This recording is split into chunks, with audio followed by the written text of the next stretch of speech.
was thinking in my head, I told him, I said, man, Jimi Hendrix never freestyle. Bob Marley never freestyle. And I know that's the level of music where I'm going with my whole thing next year, 2013. I'm gonna leave it up to free band game, my new artists and real rappers who do the rapping thing and then do what other rappers do. I ain't into the fads and I set trends, you know what I'm saying? It's a lifestyle for me.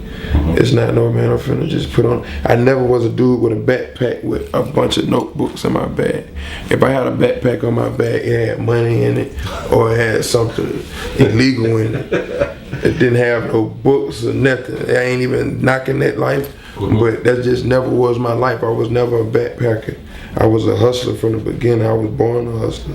So, you know what I mean? So you never battled anybody or anything else? I ain't never battled. I never did it. I'm a hustler. I'm an entrepreneur. I'm a CEO. I'm a brand. I'm a marketing genius. I'm a lifestyle. I'm a coach. It come when I come.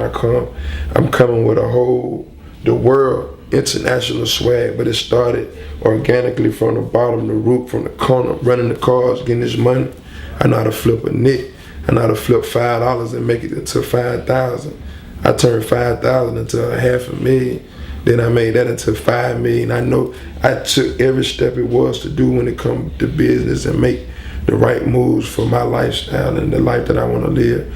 From being on the block to waking up in a crack house to waking up in a suite and somewhere in New York City, you know what I'm saying? I seen every step of the way and I mastered every step and I ain't take nothing for granted, you know what I'm saying? And I lived and I learned with no regrets and now I'm right here with you with this interview and doing it my way, you feel me? And it's just the only way I know how to do it because that's the way they got me right here, you know what I mean? And I just want to be in another zone because I'm most comfortable in the studio, in the booth. When I do interviews, it really I'm not in my comfort zone. You know what I'm saying? You comfortable because this is what you do interviews. So you got me all out of my zone right now. I'm most comfortable inside that lab with the drums kicking the snares in my ear. Do you go every day pretty much? I go every day. Every day? Every single day. And how long has that been going on? Every 3 years. 3 years? 3 years straight. Is that when you really got serious, 3 years ago? Yeah. I mean, like, okay, I ain't fucking around, like this is really my full-time career 3 years ago. Nah, it was just, man, I was so involved in the streets, you know what I'm saying? I had so like 1 foot in, 1 foot out.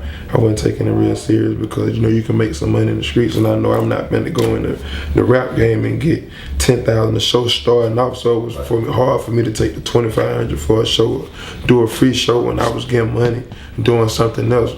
From the beginning, I already been getting money since I was a teenager. So for you to make me not get money, and I know that I need this money because this rapping, it take a long time for it to start paying off. But I got bills because I don't have options to fall back on. I don't have no job. You know what I'm saying? So I had to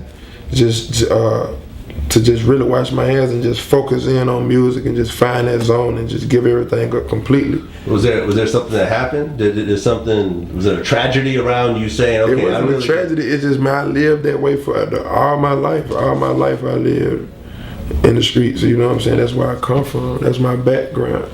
And I just wanted something different. I was like, man, I seen dudes going to jail, my dude getting life and this dude going this way and such and such.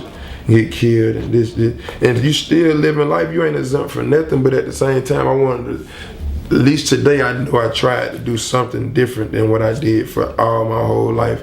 I did it that way every day. I was like, man, I'm not doing that one more year. I woke up every single day just thinking about the worst situation it is to do. What was the worst thing that happened while you were living like that? I've been shot. I've been everything. You've been shot? Yeah, I've been shot. But at the end of the day, where did you get shot? I shot in my hand. In your hand? Yeah, when I was a teenager. But then I lived from there. I was a beast after that. After I get shot, I went mentally just like, I was on some live by the day then, because I was like, man, I could have died. And I was on a kid, I was still 17. And then I was just thinking my whole mentality, man, I don't care what I do to nobody else after that. And then it just took me a while to change my whole thoughts. Because I was a whole nother person. The person I was now is not the person that I'm sitting right here talking to you now. It was like an animal. Animal that just didn't have no love for nobody. You know what I'm saying? I had to find my emotions. I'm still trying to find my emotions and trying to tell people thank you and just the love, trying to find a new way of love because you gotta really love me unconditional because I come with so much with me. I believe everybody turn on you at the end of the day. And that's just how I growed up. And that's just what I've been living with and I've been dealing with. So me being in this music and you got good people that you come and connect with, you come in contact with through music, and you like, man, how do I take on this relationship when you with this street mentality, this mind, like, man, this nigga doing this shit for some reason. It's always a motive in the back of your head of why they doing it. So you treat people with a cold shoulder. And that's how I growed up, you know what I'm saying? Talking to junkies in the kind of way. And just like my tone of voice be crazy sometimes, my mentality, my attitude, because all my life when I was a baby, we've been talking to J's and just don't treat people with respect, you know what I'm saying? That's just the life in the streets. You don't respect nobody.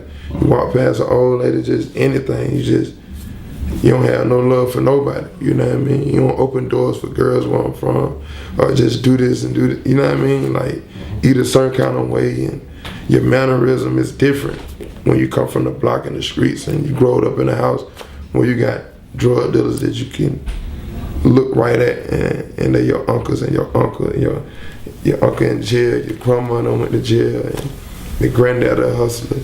The only person that was good was my mama, so she tried to clean me up.